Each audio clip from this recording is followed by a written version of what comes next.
नमस्कार। उत्कर्ष क्लासेस के YouTube channel पे आप सभी का स्वागत है और मैं हूं आपका होस्ट और दोस्त नरेंद्र चौधरी। और मेरे दोस्तों, चर्चा हम लोग करने वाले हैं राजस्थान की 3 महत्वपूर्ण नीतियों की बात करेंगे, 3 योजनाओं की बात करेंगे और ऐसी नीतियां, ऐसी योजना जो बनेंगी आपके एग्जाम के पॉइंट ऑफ व्यू से इंपॉर्टेंट और यहां से हर बार एग्जाम में एक क्वेश्चन आने की संभावना होती है, तो उनकी बात करेंगे। एक हम बात करेंगे एमएसएमई ऑर्डिनेंस 2019। एमएसएमई ऑर्डिनेंस 2019 क्या था, कब आया, कब तक लागू रहेगा और क्या इसके लाभ हैं, इन पे चर्चा करेंगे। उसके बाद में राजस्थान निवेश प्रोत्साहन योजना 2019 रिप्स 2019 की चर्चा करेंगे। कब आई थी रिप्स 2019, कब तक रहेगी और क्या खास बात है इस रिप्स 2019 के बारे में। और एक Rajasthan solar energy policy 2019, Rajasthan सौर ऊर्जा नीति 2019 कब आई और क्या कहा गया था इसके अंदर। और पक्की बात है आपका एक क्वेश्चन 100% तैयार यहां से होगा।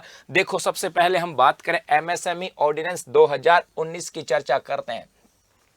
एमएसएमई का मतलब क्या होता है, इस एमएसएमई की बात करें पहले। देखो, इसका मतलब होता है माइक्रो, इसका मतलब होता है स्मॉल और इसका मतलब होता है मीडियम और इसका मतलब होता है एंटरप्राइजेज। एंटरप्राइजेज की बात करें अर्थात इसको हिंदी में हम लोग बोलते हैं सूक्ष्म और स्मॉल को लघु और मीडियम को बोलते हैं मध्यम और एंटरप्राइजेस को बोलते हैं उद्योगों की बात की जाए, अर्थात सूक्ष्म, लघु और मध्यम जो उद्योग हैं उनको कैसे प्रमोट किया जा सकता है, इसके लिए एक पॉलिसी ऑर्डिनेंस लाया गया था जिसको कहा गया एमएसएमई ऑर्डिनेंस 2019। सबसे पहली बात, इसे 4 मार्च 2019 को पारित और लागू की बात की जाती है, अर्थात 4 मार्च 2019 को राज्यपाल की अनुशंसा के ऊपर इसे पेश किया गया था कि हाँ, हमें राजस्थान में सूक्ष्म, लघु और मध्यम जो उद्योग हैं उनका विकास करना है, उनको बेहतर तरीके से आगे बढ़ाना। ऐसा इसलिए था क्योंकि राजस्थान की बात करें, यहाँ पे सबसे ज्यादा जो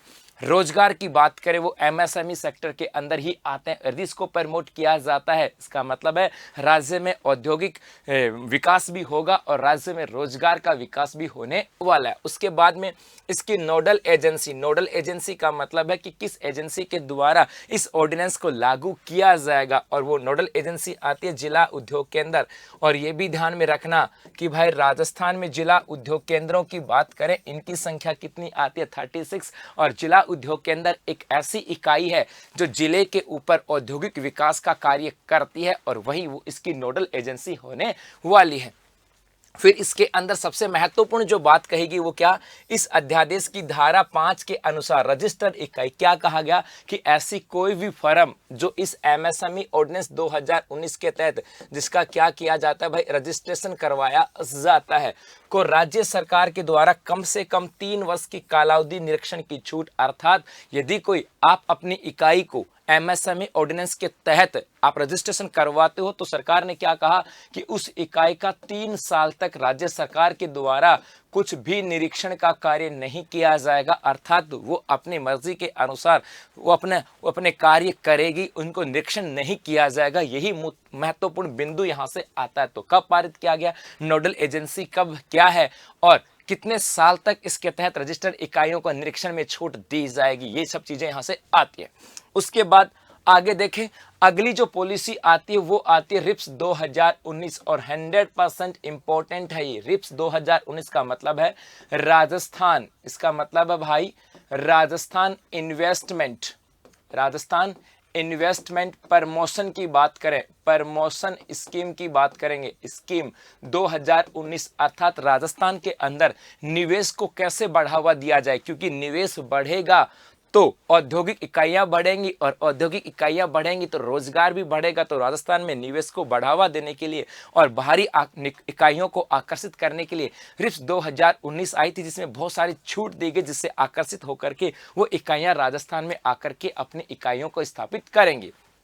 देखो, ये प्रभावी तिथि आ जाती है 17/12/2019, 17 दिसंबर 2019 को ये लागू की गई थी और इसकी कार्य अवधि कब तक होगी, 31 मार्च 2026 तक इसकी कार्य अवधि होने वाली है। इसमें क्या क्या लाभ दिए गए जो आपके एग्जाम के पॉइंट ऑफ व्यू से इंपॉर्टेंट है। पहला कि जो उत्पादन इकाइयां हैं इनको कहा गया है कि 7 वर्ष तक आपको 100% अनुदान दिया जाएगा, किसमें, विद्युत कर में, स्टैंप कर में, मंडी कर में, भूमि कर और भूमि हस्तांतरण कर में, अर्थात जो भी इकाई यहां पर स्थापित होती है 7 वर्ष तक उन्हें सब्सिडी दी जाएगी और 100% सब्सिडी विद्युत कर, स्टैंप कर, मंडी कर, भूमि कर और भूमि हस्तांतरण कर के अंदर।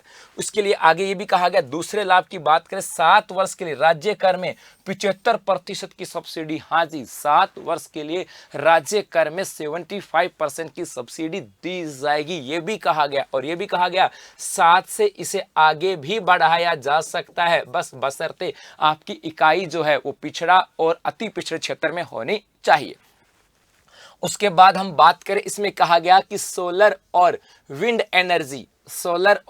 एनर्जी के उपकरण बनाने वाली इकाइयों को 90% रोजगार अनुदान, कि ऐसी इकाइयां जो सौर ऊर्जा और विंड एनर्जी की बात करें उसके लिए उपकरण बना रहे हैं तो उनको 90% रोजगार अनुदान दिया जाएगा। इसके अलावा ई व्हीकल्स अर्थात ई व्हीकल्स को प्रमोट करने की बात की गई और कहा ई व्हीकल्स उत्पादन के लिए जो निवेश सीमा पहले 50 करोड़ थी उसे घटाकर 25 करोड़ कर दिया, कि कोई कहे कि मैं ई व्हीकल जो है उसका उत्पादन करना चाहता हूं तो पहले सरकार कहती थी कम से कम 50 करोड़ का निवेश होना चाहिए। अब कहा अरे भाई कोई बात नहीं, आप 25 करोड़ का ही निवेश कर दो, आ जाओ, बशर्ते आ जाओ।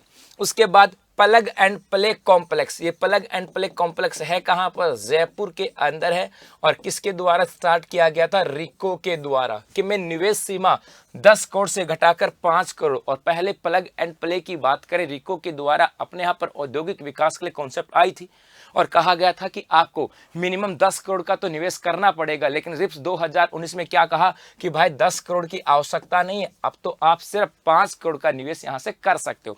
इसके अलावा मनोरंजन पार्क, जो मनोरंजन जो पार्क होते हैं शहरों के अंदर, आपने देखा होगा कि भाई वहीं पर म्यूजियम भी होता है, वहीं पर पार्क भी, लॉन भी है ना, होटल टाइप में जो होता है ना मनोरंजन पार्क की बात करें, उनके लिए न्यूनतम भूमि पहले 5 एकड़ थी, इसे घटा करके 2 एकड़, क्योंकि 5 एकड़ भूमि किसी शहरी क्षेत्र के पास मिलना बड़ा मुश्किल था, इसलिए कहा कि भाई 2 एकड़ के अंदर ही आप मनोरंजन पार्क बना सकते हो, कम से कम ये बनेगा, लोगों को रोजगार तो मिलेगा। इसके अलावा अम्यूजमेंट पार्क की बात करें, इसके लिए 10 एकड़ से घटा करके भूमि को 2.5 एकड़ को कर दिया गया कि अब इस 2.5 एकड़ भूमि में आप अम्यूजमेंट पार्क स्थापित कर सकते हो। ठीक है, इसके आगे है सौर ऊर्जा नीति 2019, ये भी इंपॉर्टेंट है पॉइंट एग्जाम के पॉइंट ऑफ व्यू से। पहली चीज लागू कब हुई, 18 दिसंबर 2019। 18 दिसंबर 2019 को राजस्थान में सौर ऊर्जा के विकास को और अधिक प्रभावी बनाने के लिए सौर ऊर्जा नीति 2019 आई थी। इसकी नोडल एजेंसी अक्षय ऊर्जा निगम, जिसकी स्थापना 9 अगस्त 2002 को की गई थी। 2002 को अक्षय ऊर्जा निगम की स्थापना की गई थी और यह इसकी नोडल एजेंसी है इसे लागू करने के लिए, और इसमें 2024 तक 30,000 मेगावाट विद्युत उत्पादन का लक्ष्य रखा गया था कि राजस्थान के अंदर 2024 तक सौर ऊर्जा से 30,000 मेगावाट का उत्पादन होगा। और इसके अलावा कहा अगले 5 वर्षों में राजस्थान के जितने भी जिला मुख्यालय, उन सब जिला मुख्यालयों को क्या कर दिया जाएगा, हरित ऊर्जा शहर, क्या बनाया जाएगा, हरित ऊर्जा शहर के रूप में विकसित किया जाएगा। हर जिला मुख्यालय की बात करें, वहां पर जितनी भी सरकारी बिल्डिंग है उनके ऊपर रूफटॉप क्या लगाया जाएगा, रूफटॉप प्लांट लगाए जाएंगे और उसे हरित ऊर्जा शहर के रूप में विकसित किया जाएगा। तो ये थी अपनी 3 पॉलिसी की बात करें, एमएसएमई की बात करें, रिप्स 2019 और सौर ऊर्जा नीति, और ये होंगे आपके एग्जाम के पॉइंट ऑफ व्यू से बहुत इंपॉर्टेंट। Thank you.